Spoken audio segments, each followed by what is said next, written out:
Jadi dia membutuhkan titik didih yang maksudnya titik beku yang lebih rendah.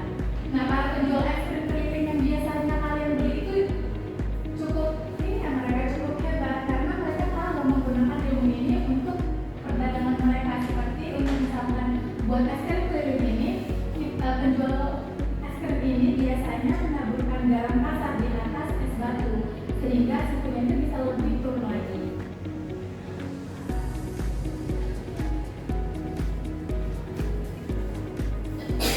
Adapun pada tujuan pembelajaran kita hari ini, yang pertama itu setelah mengikuti pembelajaran, kalian sebagai peserta didik mampu menjelaskan sifat kualitatif penurunan titik beku larutan.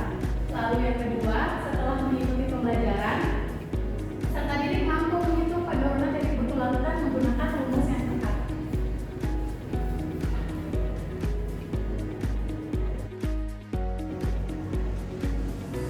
Yang pertama yang akan kita bahas adalah sifat kualitatif, di mana sifat kualitatif larutan adalah sifat larutan yang bergantung pada jumlah partikel zat larut, bukan jenis zatnya. Selanjutnya, tentang pengertian titik beku. Titik beku itu simpelnya adalah suhu saat suatu cairan mulai membeku. Titik beku normal adalah suhu saat zat membeku atau meleleh pada tekanan keadaan normal, yaitu 1 atm. Lalu pada gambar ini ada beker berisi pelarut saja dan ada beker berisi larutan, di mana pelarut pada penurunan titik beku itu dirumuskan dengan TF0. Sementara pada larutan disimbolkan dengan TF. TF0 ini akan lebih besar daripada TF. Kenapa bisa lebih besar? Karena pada larutan atau TF ini dia punya zat terlarut.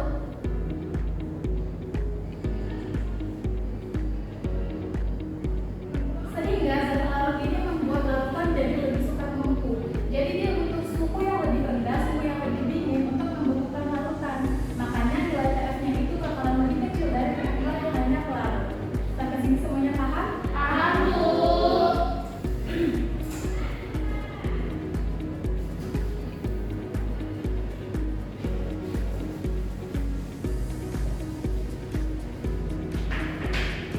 Selanjutnya di sini adalah diagram PT. Namun kita berfokus pada hari ini tentang penurunan titik bekunya. Pada umumnya pelarut seperti air membeku di suhu 0 derajat Celcius. Jadi garis yang hitam ini itu menggambarkan garis grafiknya dari si air. Di sini ada padat, ada cair, dan ada uap. Pada garis yang ini itu perubahan dari padat ke uap. Pada garis yang ini itu perubahan cair ke uap, dan garis yang lurus ini perubahan dari padat ke cair. Kita fokus ke penurunan titik beku pelarut seperti air. Air itu membeku di suhu tadi 0 derajat Celcius. Nah, sekarang misalkan kita tambahkan zat terlarut seperti gula atau garam, grafiknya itu berubah jadi seperti ini. Yang garis merah ini. Nah, garis ini itu terlihat bahwa pada larutan ataupun pada larutan industri gula atau garam itu dia bergeser ke kiri, menghasilkan nilai yang kurang dari 0 derajat Celcius. Jadi tidak di antara garis yang hitam dan merah ini itu disimbolkan dengan delta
Delta TF sama dengan I dikali KF dikali M.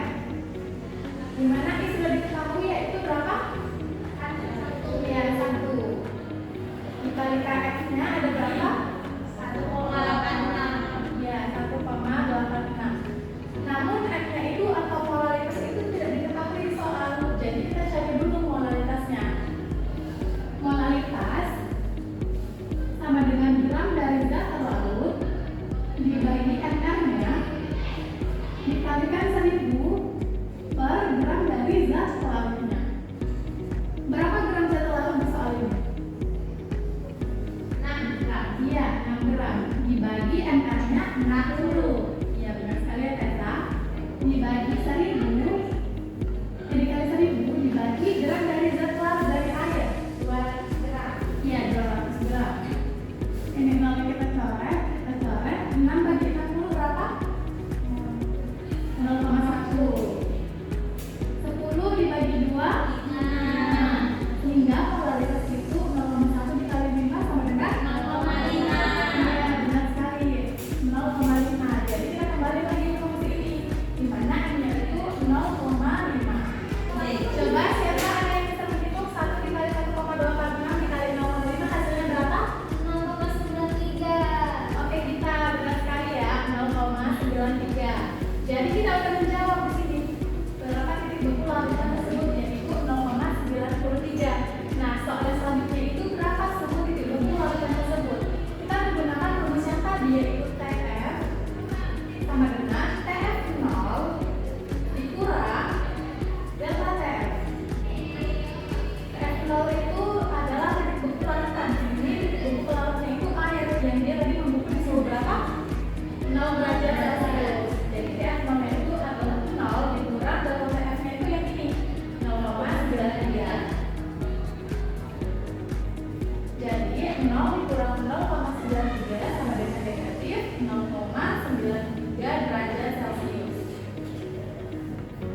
jaraknya.